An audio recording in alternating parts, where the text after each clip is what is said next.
Today we will be demonstrating the installation process into natural slate using the EDL flashing, the BDX insulation collar and a standard pine GGL roof window. Before you begin your installation, it's a good idea to ensure you have everything you'll need. In this instance, the GGL MO4 window, EDL MO4 flashing and the BDX MO4 insulation collar, which includes underfelt collar. Remove the window from the box and remove the sash from the frame. The sash is disengaged by fully rotating and depressing the two small buttons on the hinges. Fit the corner brackets to the window.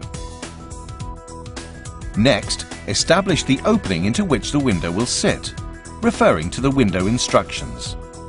The length of the opening should be the length of the window plus 45 mm and the width of the window plus 40 to 60 mm.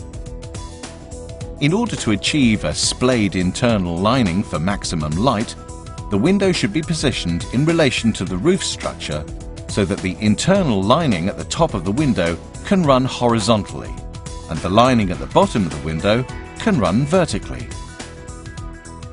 Cut the felt in the opening as shown and staple in place, trimming any excess felt away.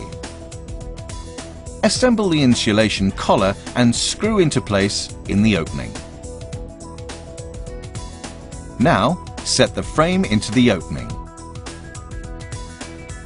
Ensure that the bottom of the frame is sitting horizontally and fix one of the bottom brackets.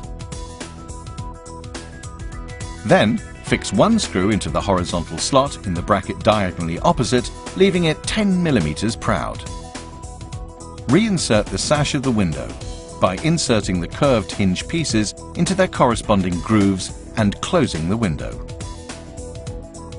Check that the gap between the window and frame is even all the way around and that the window can be opened and closed smoothly.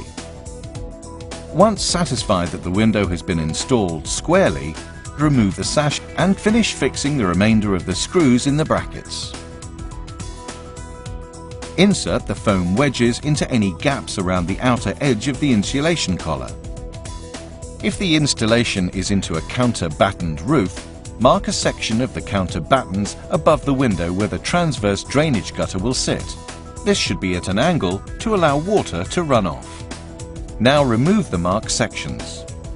This step is not necessary if the roof is not counter-battened.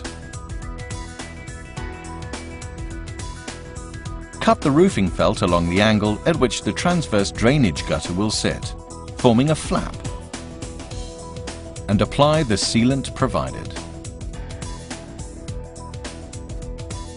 Fit the underfelt collar to the frame, ensuring the elongated end is located at the top. Staple to the window frame, shape around the surrounding battens and staple in place. Fit the drainage gutter above the window, ensuring that it's extended to cover a space wider than the window itself. Fold the overhang of the felt collar over and trim the excess felt. Lay the felt collar into the drainage gutter. Then lay in the flap that was created in the roofing felt, fixing these with the clips provided. Now fit the flashing kit and external cladding parts of the window. These are numbered 1 to 7, both on the installation instructions and on the parts themselves. Fix tabs to the bottom of the window frame.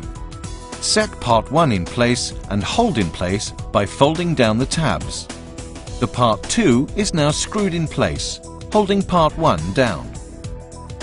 Starting at the bottom of the window, alternately place the side soakers, part 3, and slates up the sides of the window, folding the tab on each soaker over the next to hold in place.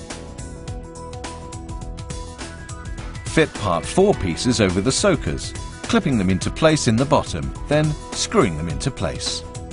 Part 5s are now screwed in place, followed by the hood section, which is part number 6, and the top flashing piece, part number 7, which is fixed in place with folding tabs. Finish slating around the window and ensure that the slates above the window are 60 to 100 mm clear of the top of the window. If the top flashing piece projects from beneath the slate, this can be trimmed away. Refit the sash window. The installation is now complete.